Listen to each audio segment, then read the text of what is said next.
Hello, I am showcasing my app Internet of Things Actions. The idea I have in mind for my app is that it should make day-to-day things easier. To do so, I have my app do two main things. One being the phone does some actions automatically in the background, or at the push of a button. Two being that everything within a household should be interconnected, or the Internet of Things in short. To start off, on the home screen, I have everything separated into actions that are done in the background, and actions that are done in the foreground, such as in the push of a button. Then, they are subdivided into things that are done on my phone, and things that are done on my watch. I'll start by showing the Android Wear actions. Here, I can connect my watch to the TV so that I can control it, or I can start the Actions app on my watch at the push of that button, or if I go to the camera and open up the Action app on my watch, then I can press any button on this app and it will do an action on my phone. I'll start by pressing the Delete Reminder button, and now on my phone, it will go through the entire process of deleting my reminder for me. And there it is. To use my watch to interact with my TV. When I press right on my watch, it goes right, right again, select, and it selects the application. I can interact with it fully. Next are the Android Wear background actions.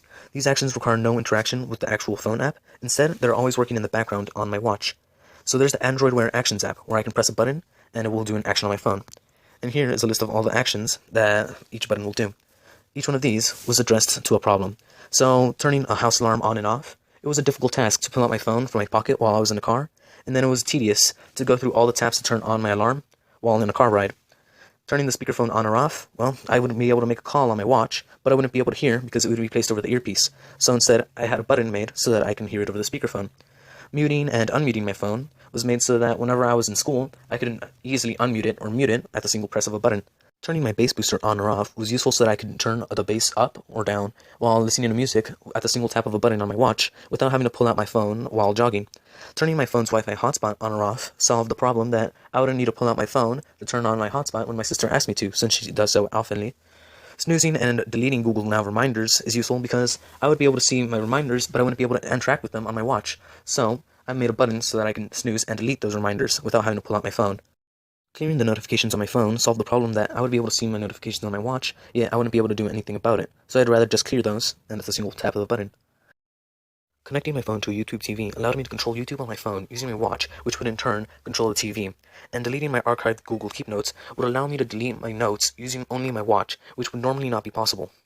Now that I want to return back to the app, I can simply press the back button of this little blue bar up on top, which was a navigation bar I added in to make it more user-friendly. Now, moving on to the phone actions. Here, I can do actions that will actually do things on my phone. Each one of these buttons will do as they are described, so I can change the equalizer settings when I press the on button on the boost the bass on my speaker, and I could turn on or off my home alarm, I can delete my archived Google Keep Notes, and so on. One of them that I will experiment with will be snooze a Google reminder for 1 hour. I just click snooze, and then my phone will snooze the reminder for me. And there it is, reminder snoozed. Another cool thing that I could do is boost the bass of my speakers at the push of this button.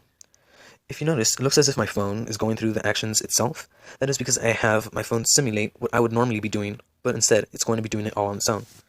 On and off my house alarm by pressing these buttons, or if I go into my watch and open the Action app and press the Turn Home Alarm On button, represented by the alarm and a plus button, my phone will go through the entire process of turning on my alarm without me having to touch anything.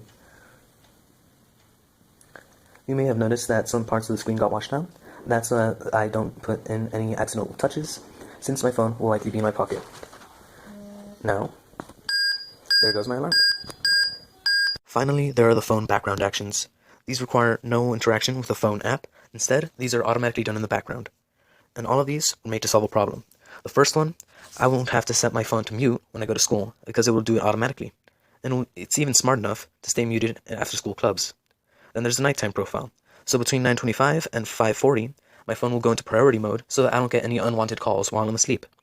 Turning on Wi-Fi while I open iFunny at school allows me to save data, because iFunny was eating up quite a bit of data on my phone.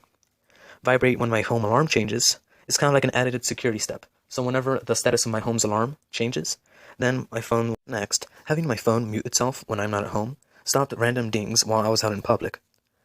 Muting after a call solve the glitch where my phone would unmute itself during school when I got a call.